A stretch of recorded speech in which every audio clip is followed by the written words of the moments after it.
Here we got a Honda Fit that it has assistant to reach bank 1 and misfire cylinder number 1.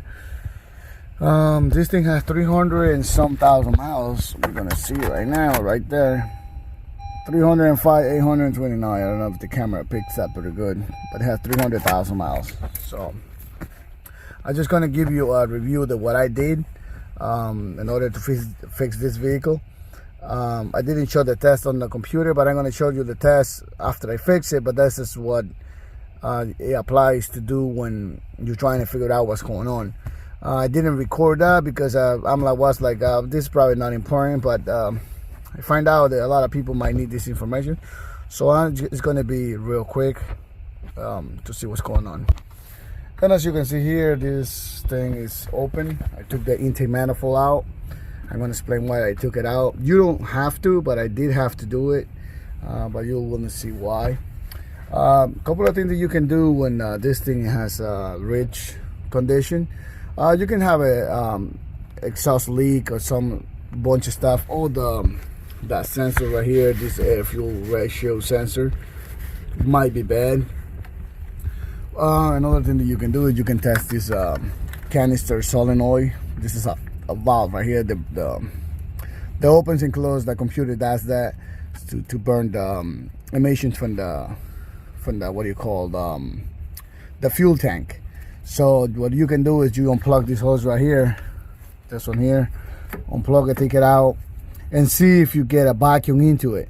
So if you get vacuum in it, your fuel trim should drop down to let's say 0 or go up to, let's say, 10, 15, 20 and whatever on your trim. So that means that you're getting a lot more air inside now, so it creates a vacuum.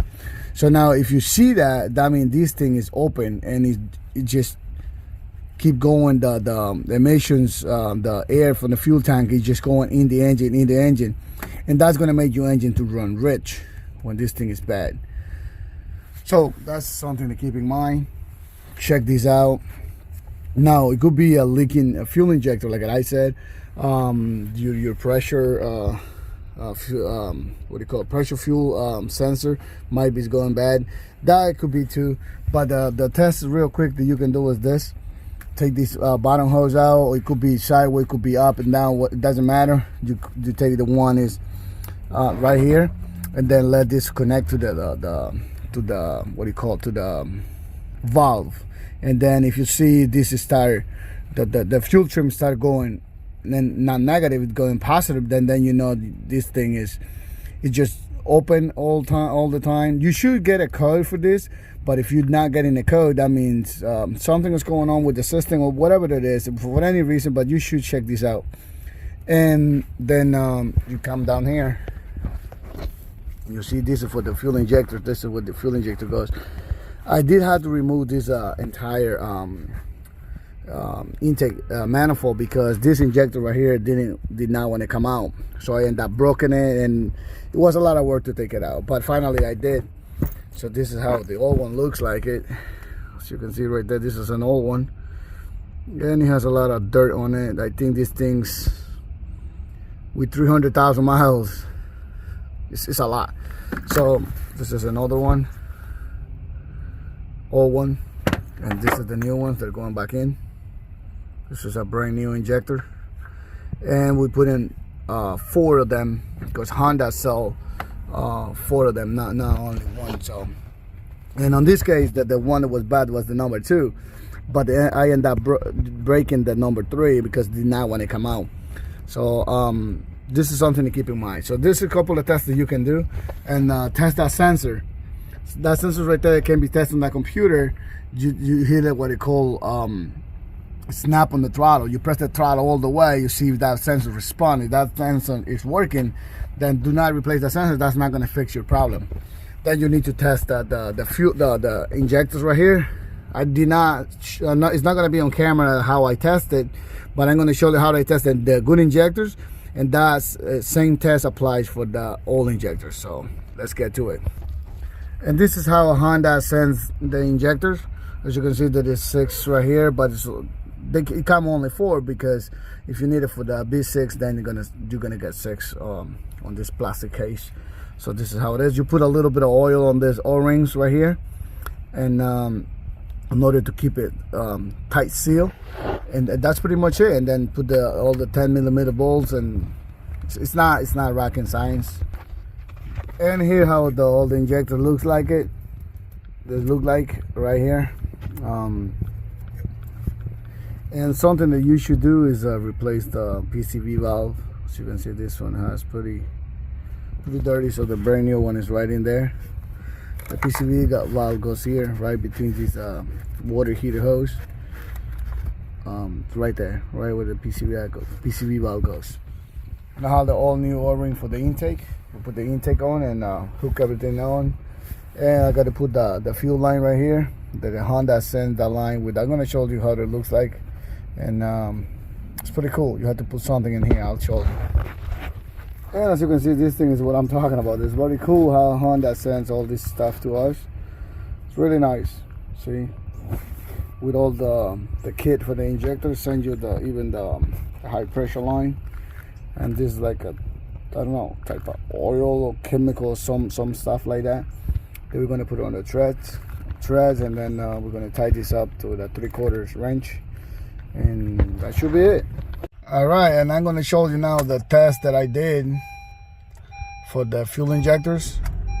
All right, the car starts up. I gotta put air on the tire, or maybe it's flat some. So as you can see, it's warmed up already. To do this test, you need to have the car warm. So I'm just gonna show you real quick the live data. Right here, hold on 1 second. There we go. This is the live data. So as you can see now, we're subtracting minus 3.1.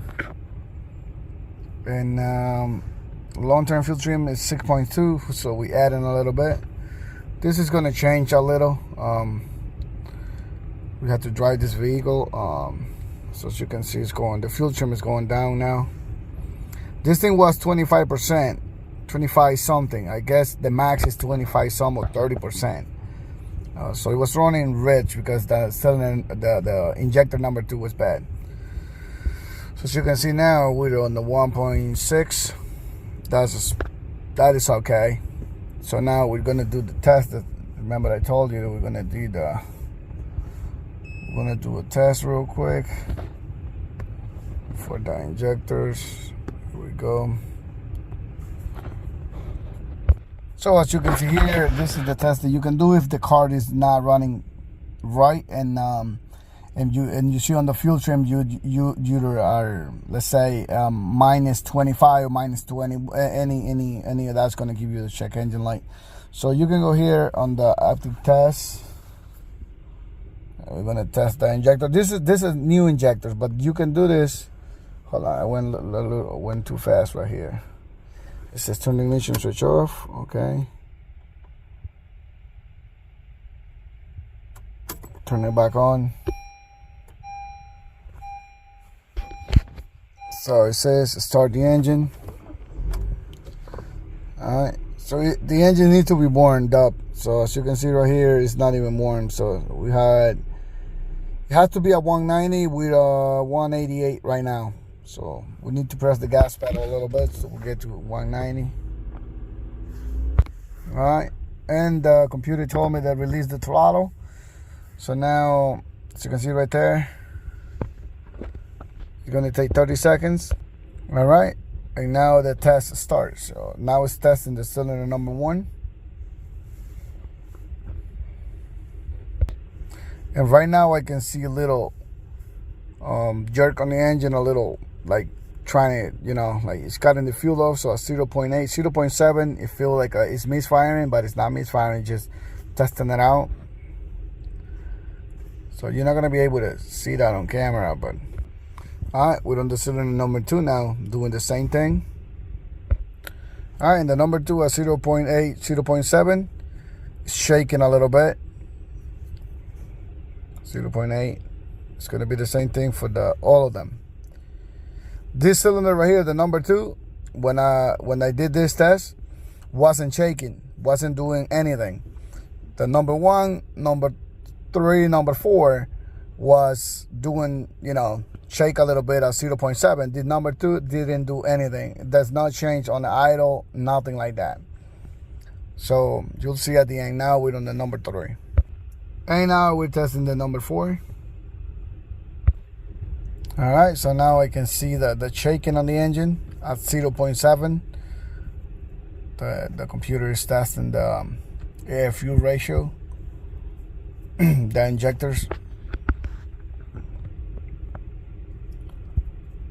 So as you can see right there, it says cylinder 1, 2, 3, 4 pass. When I did this test with the old injector that I didn't record that, the cylinder 2, it says fail, so did not pass the test. So when I did it the first time, I had the number 2, number 3, they were not passing the test. So now you see all of them pass. So you hit OK. You want to test it again? No. So turn your ignition switch off.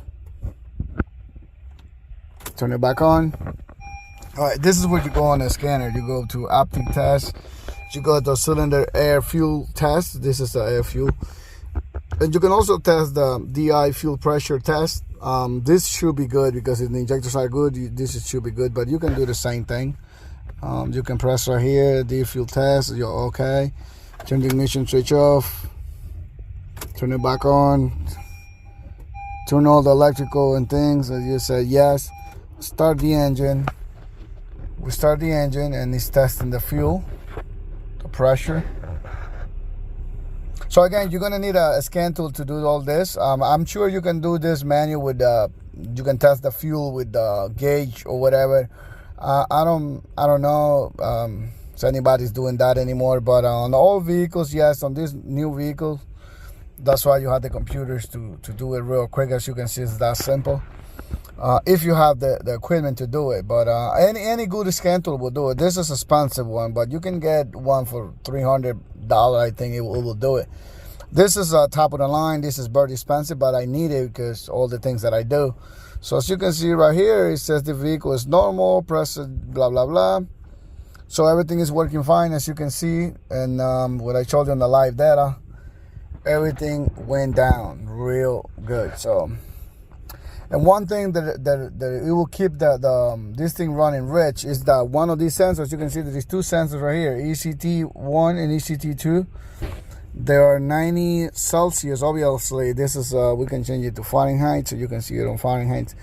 So it's 194 Fahrenheit, 195. So these 2 sensors are equal. So if one of these is stuck on 20 degrees or whatever, yeah, my computer be dumping more fuel, thinking the engine is cold and it would dump more fuel. The engine would run rich when it's hot, but you will have a coil for that, and the engine would not run right. So all that, I think you need to check all that if you want to. If it's not, it's fine. The mass airflow sensor, as you can see right now, mass airflow is reading 1.8, which is not too bad. This is 1.5 engine, so 1.8 is okay. And this thing, keep in mind, has 329,000 miles. And we fix it. This car is fixed. So you don't need, again, like I said, as I was saying in the video, if you replace the oxygen sensors and all the stuff, you shouldn't, because you need to test a bunch of stuff like I said on the video. The evap and all that stuff, you should test it before you start replacing sensors and all the stuff, and make sure you test the injectors like I did. And when you test them, you'll find out that the problem is on the injector. It's so easy to do if you have the machines, obviously. So as you can see now, the short-term fuel trim is 3.1, don't turn 8.6. Keep in mind, this engine is old. It's not going to be running as a brand new engine, but it's running pretty good. For all those miles, this thing is running good now. That is now minus 25 right now on the short-term fuel trim, and long-term fuel trim be like minus 25. That is nothing like that anymore. As you can see, even goes down to 2 point something. It might go down to 0 though. You never know. As you can see right here, then we go down to the air fuel ratio. Let's see, what is the air fuel ratio? It's gotta be somewhere over here. I don't know. I think this is OBD data. I have to go to the other one, hence data. But again, as you can see, the sensor bang 1, 2. If you press on the gas pedal, it responds right away, start working. And if one of those sensors goes bad, then it can mess with your fuel. It'll be running rich. Let's say the downstream or the upstream, one of them is bad. You usually will get a code for it, but if you're not, one of those sensors can mess up the fuel trims too. So make sure you check all those. And but again, like I said, do the test on the air fuel cylinder test, I guess it's called, and you will find if the injector does not pass, that is your problem right there. As you can see right there, 1.6 on the fuel trim. This thing is fixed. This thing is good to go. 0.8. So this thing is running. It's running good. There is nothing, there's nothing else to do. This is just perfect, unless something else come up. But I don't. For the fuel trims right now, for the fuel, it's on 0. This thing is running. It's running good. I mean, it's 5.5 on the long term. This is running as good as it can. Look, it's minus 0.8, so that's okay. So yeah, this car is fixed. Thanks for watching, and again, do the test that you saw me doing it before you start replacing parts. Do all those tests, and you'll find out there is the injectors or something else, or is the oxygen sensor, or the air fuel ratio sensor, or wideband. They call it all different names, but you get the point. And hopefully you get your car fixed too. And this information helped to somebody. I'm sure it will. Thanks a lot.